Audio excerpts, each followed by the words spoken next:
दुनिया की सबसे बड़ी राजनीतिक दल है भारतीय जनता पार्टी और भारतीय जनता पार्टी की एक विशिष्टता रही है, हर 6 साल पे सभी लोगों को सदस्य बनने और बनाने का अवसर मिलता है।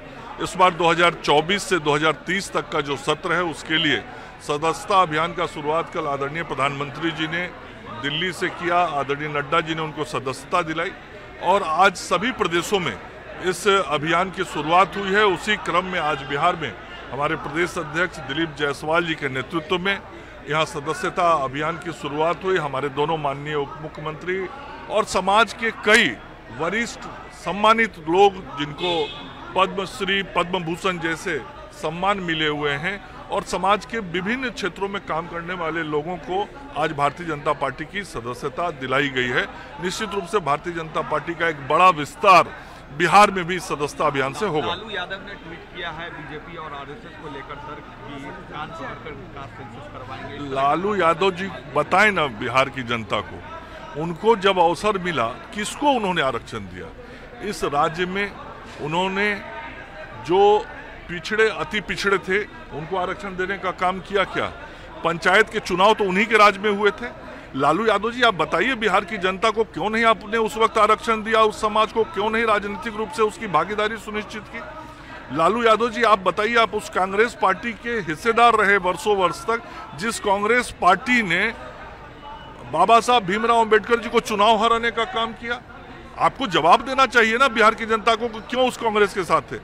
इतने समय तक कांग्रेस का शासन रहने के बाद बाबा साहब को भारत रत्न की उपाधि उन लोगों ने नहीं दिया, जब भाजपा साथ में थी उस वक्त उपाधि दिया, इसका जवाब देना चाहिए। बाबा साहब को सम्मान नहीं देने का काम किया कांग्रेस पार्टी ने, आप उसके साथ रहे। और आरक्षण आपको हमेशा अपने परिवार के लिए याद रहता है। जब कोई पद देना हो, कोई महत्वपूर्ण जिम्मेवारी देनी हो तो आपको परिवार में अपनी पत्नी दिखाई पड़ती हैं, बेटा दिखाई पड़ते हैं, छोटे बेटा दिखाई पड़ते हैं, फिर बड़ी बेटी, छोटी बेटी, बड़ी बेटी चुनाव हार जाए तो राज्यसभा, यही ना आपका आरक्षण है। तो आपके भाषण और आपकी बातों को जनता लगभग पिछले 34 सालों से देख रही है कि आप कैसे लोगों को बड़गलाते हैं, आप कैसे असत्य बात बोलते हैं, झूठ बोलते हैं और समाज में जो सामाजिक भावना है उसको तोड़ कर राजनीति करना चाहते हैं। तो बिहार की जनता ने तो आपको बहुत किनारे कर दिया, आपकी पार्टी को भी किनारे कर दिया। अब बिहार की जनता को यदि भरोसा है तो नरेंद्र मोदी जी पर है, नीतीश कुमार जी पर है और उन्हीं के नेतृत्व में सरकार आज बढ़ भी रही है, चल भी रही है और आगे भी बढ़ी। अब ये लोग बात करते हैं जातीय गणना का, क्या रोल है राष्ट्रीय जनता दल का? तेजस्वी यादव लंबा लंबा भाषण देते हैं, बताए तेजस्वी यादव जी का रोल क्या है इस पूरी चीज में? जब हम लोग सरकार में थे हम लोगों ने निर्णय किया कि बिहार में जातीय गणना करेंगे। मैं उस कैबिनेट का सदस्य था, बिहार सरकार ने पैसा उसके लिए स्वीकृत किया, हम लोगों ने जातीय जनगणना कराया। अभी भाषण देते हैं, काहे का भाषण देते हैं? तो जनता इनके भाषण को भी समझ गई, इसीलिए तो 4 सीट पर सिमटा दी और इसी तरीके से विधानसभा में भी इनको सिमटा देगी। बंगाल में आज ममता बनर्जी की सरकार बिल लेकर आ रही है बलात्कार के लिए, आप वहां के प्रभारी, देखिए क्या कहेंगे? ममता बनर्जी जी के कारण आज पूरा देश शर्मसार हुआ है, पूरी दुनिया में।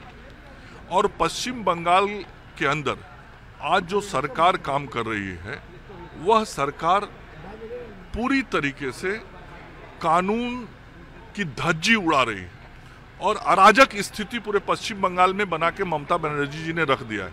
और खास करके जो हमारी माँ बहनें हैं पश्चिम बंगाल के अंदर, उनके सम्मान, इज्जत, प्रतिष्ठा आज सुरक्षित नहीं रह गई है। और ये आरजीकर हॉस्पिटल का उदाहरण कोई एक उदाहरण नहीं है, इसके पहले संदेश खाली का उदाहरण, इस बीच में भी कई उदाहरण विभिन्न जिलों में हुए हैं जहां महिलाओं के सम्मान को चोट पहुंचाया गया, इज्जत आबरू पे चोट पहुंचाया गया है। और ममता बनर्जी की सरकार कभी भी कहीं भी वैसे गुंडों अपराधियों पर कार्रवाई करती हुई नहीं दिखाई पड़ी।